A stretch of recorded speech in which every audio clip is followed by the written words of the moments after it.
Halo rebahanis yang budiman, jumpa lagi dengan saya Herkun in the house.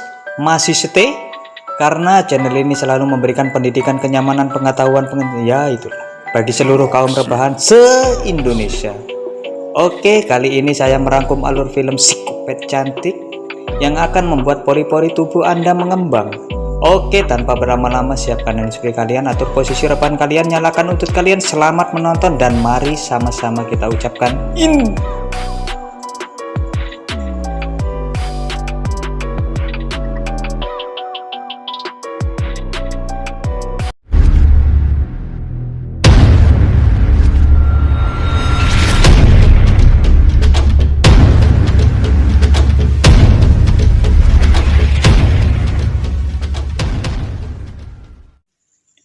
Film diperlihatkan satu keluarga makan bersama.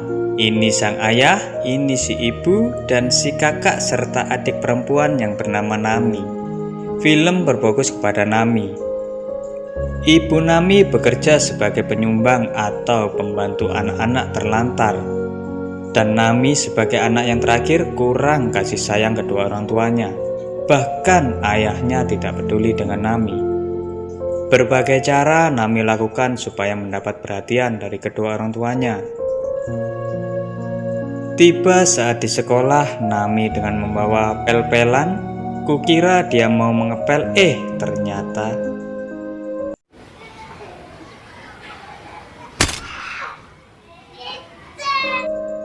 ya, tanpa sebab dan akibat Nami menggasruk temannya dengan pel-pelan itu.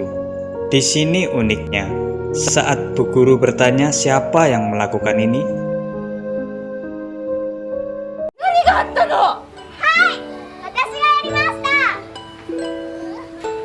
Nami dengan luasnya bilang, "Saya Cikgu." Anjir, segampang itu. Dan jiwa-jiwa psikopat-psikopatnya muncul dari dini. Kepala sekolah pun memanggil kedua orang tua Nami untuk mempertanggungjawabkan perbuatannya. Namun yang hadir malah kakak Nami, dan itu membuat Nami kecewa. Bagong banget nih bocil, sumpah. Aduh, bocil micin. Singkat cerita, ibu Nami mendapat panggilan membantu anak-anak yang terlantar. Dan keberangkatan si ibu diantar ayah dan kedua anaknya. Saat ibu sudah pergi,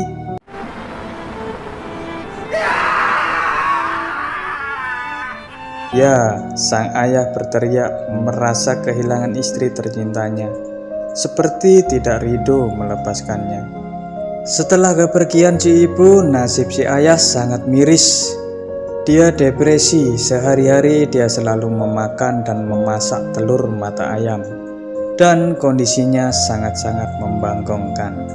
Sekalipun di sampingnya ada selingkuhannya, ya ini orangnya.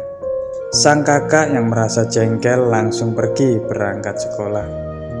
Malam pun tiba, saat Nami tidur, si kakak membangunkannya. Dia berkata kepada Nami mau pergi dari rumah bersama kekasihnya, dan itu tambah membuat Nami sangat kesepian. Sehari-hari kegiatan Nami setelah pulang sekolah, dia selalu sendirian menonton acara televisi kesayangannya. Acara itu menyiarkan jual-jual produk alat-alat rumah tangga. Dan itu Nami lakukan setiap hari. Bahkan sampai Nami mengambil uang ayahnya untuk memesan produk-produk itu. Sekaligus Nami sangat ngefans ke bintang tamunya. Sampai barang-barang yang Nami beli menumpuk dan tidak terpakai. Nami pun menikmati itu. Singkat cerita, kita diperlihatkan paha ini. Wanita cantik ini, dia adalah Nami yang sudah dewasa dan masih hidup sendiri. Bahkan Nami sudah mewarisi kekayaan ayahnya. Kepribadian Nami pun sudah terganggu, dan anehnya dia memiliki hobi. Hobinya memantau kegiatan orang-orang di luar sana yang menjadi target Nami Dia memantau orang-orang yang kesepian dan hidup sendiri seperti dirinya. Saat jalan-jalan, Nami menemukan targetnya. Dia seorang kakek-kakek yang hidupnya juga depresi dan sendirian. Nami terus menguntit kakek-kakek itu sampai tahu rumahnya. Nami terus mengintip keseharian kakek-kakek itu, dan itu membuatnya bahagia. Ini kepribadian yang gak jelas ini.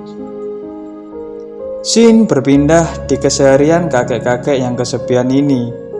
Dia sehari-hari hanya memakan mie andalan anak kos, dan itu mirip seperti saya dulu waktu di kosan. Saking kesepiannya dan meskipun sudah tua, dia membutuhkan asupan pangan yang dari karena tidak ada lawan, dia memesan VCD Blue. Dan itu Nami selalu mengintipnya.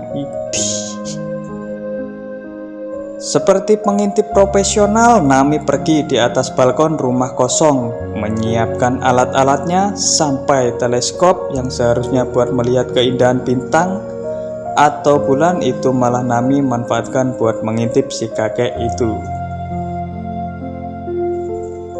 Didampingi minuman susu yang hangat, Nami mulai melancarkan pengintipannya.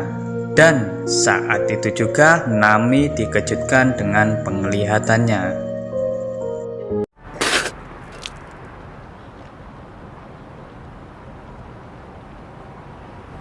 Ya, kakek yang biasanya selalu sendiri, dia sudah mempunyai teman, wanita cantik.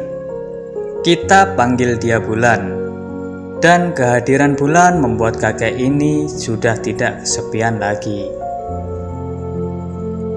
Di sisi lain, Nami merasa benci dan kesal karena orang yang seharusnya hidup sendiri kini mempunyai teman. Nami pun berlari sambil menangis layaknya seorang wanita yang ditinggal kekasihnya.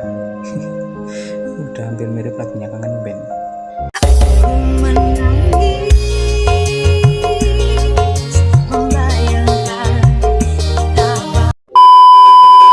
Saat itu juga dengan rasa marah, Nami mendatangi seorang laki-laki Bagong dan melemparnya dengan uang.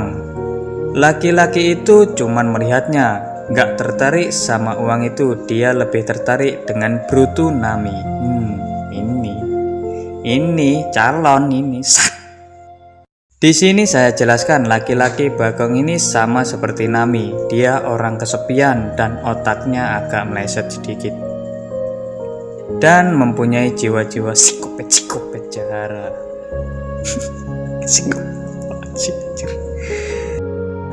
Nami mendatanginya untuk menyuruhnya atau menyewanya agar orang ini mau menyingkirkan wanita yang menjadi teman kakek-kakek itu.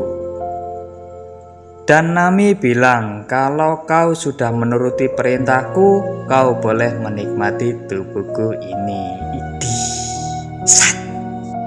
Singkat cerita, malam pun tiba. Saat Bulan dan teman laki-lakinya mau pulang, tiba-tiba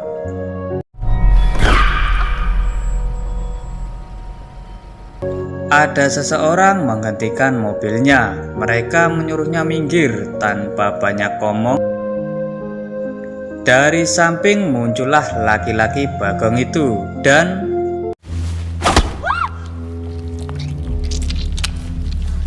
ya, layaknya ketok magic, psikopat ini malah mengetok kepala teman Bulan.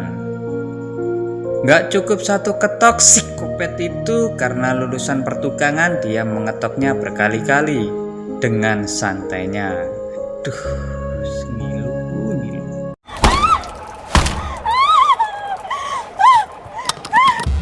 Bulan panik, kaca mobilnya pun diketok psikopat satunya, dan dia adalah Nami. Nami pun terus mengetok tangan Bulan. Bulan yang merasa kesakitan, dia terus berdoa agar Nami diampuni dosa-dosanya. Nami hanya terdiam. Dan Shin berpindah di kediaman kakek itu. Datanglah kedua polisi. Mereka mencari Bulan. Mereka bilang bahwa bulan hilang semalam. Ternyata kakek-kakek itu bilang tidak tahu dan polisi itu pun pergi. Saat kakek-kakek itu merenung dan memikirkan bulan, dia merasa seperti ada orang di luar rumahnya. Kakek itu terus memeriksa dan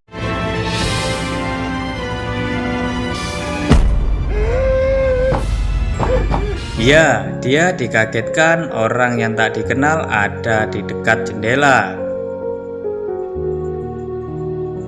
Dan orang satunya lagi sudah di belakangnya. Dia meringis dan menyergap kakek-kakek itu. Dan inilah nasib si kakek. Beliau terduduk dengan tangan terikat, mulut tersumpat. Perbuatan itu yang tidak lain ulah Nami dan laki-laki Bagong itu yang sudah menjadi psikopat dadakan.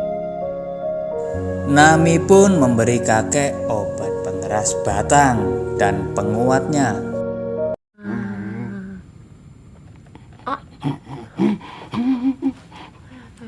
Setelah itu Nami memutarkan VCD kesukaan si kakek.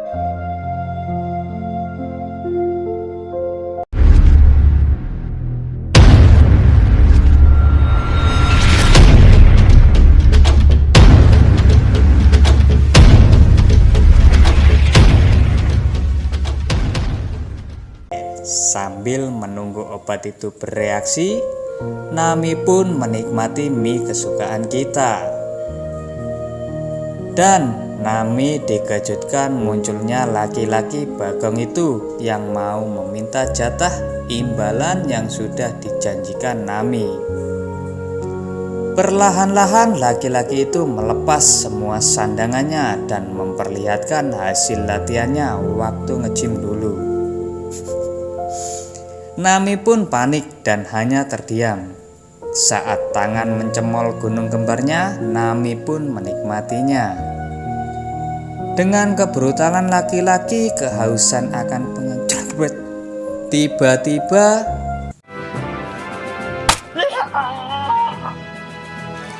ya, Nami menusuk laki Bagong itu tepat di apa namanya itu guys, belakang leher itu apa, tengkuknya atau apa ya, kalau bahasa Inggris saya sih di getoknya guys. Oke dah ya, Nami menusuk pas di getoknya.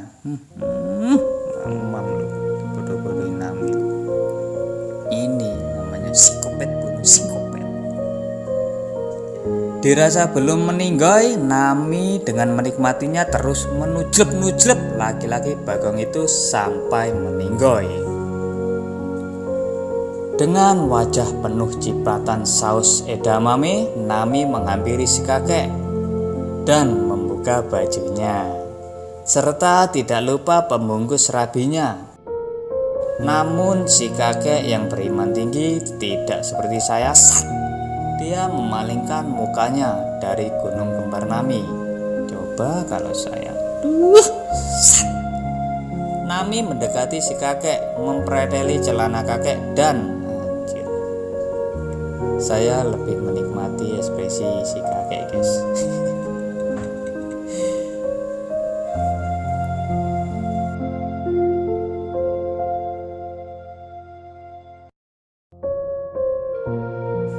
Tiba saatnya saat sesi pengecoba itulah. Sudah selesai, si kakek berusaha melepaskan ikatannya. Di sisi lain, Lami yang lagi ngobrol dengan kakaknya, dia melihat bayangan dari dalam rumah si kakek. Dia yang curiga langsung masuk ke rumah dan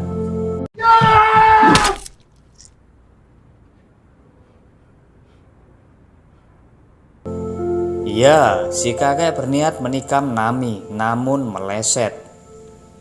Pisau yang sudah dimodifikasi di ujung gagang sapu meleset menancap di bahu sang kakak Nami. Kakek panik dan dia menaburkan paku payung dan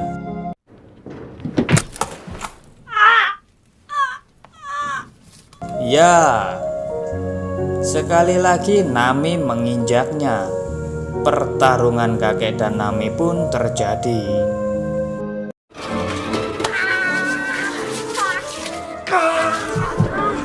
Saat sesi di ujung pertarungan, kita diperlihatkan flashback di waktu Nami kecil. Saat dia melihat acara televisi kesukaannya, kita bisa tahu inilah laki-laki yang menjadi idola Nami, yang tidak lain kakek-kakek ini. Sungguh dramatis.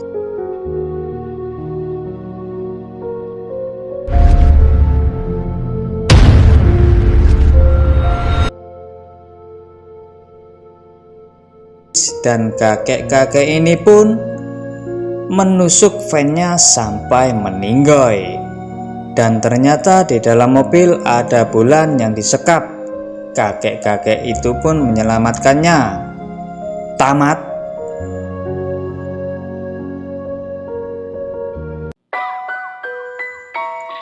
Ending yang mendramakan. Pesan-pesan dari film ini, sayangilah anak dan keluarga Anda. Karena jiwa-jiwa psikopat bisa terbentuk sejak dini. Oke, kurang lebih seperti ini alur filmnya. Judul ada di deskripsi guys. Kami selaku tim Herkun mengucapkan adios. Salam Cikicik Indonesia.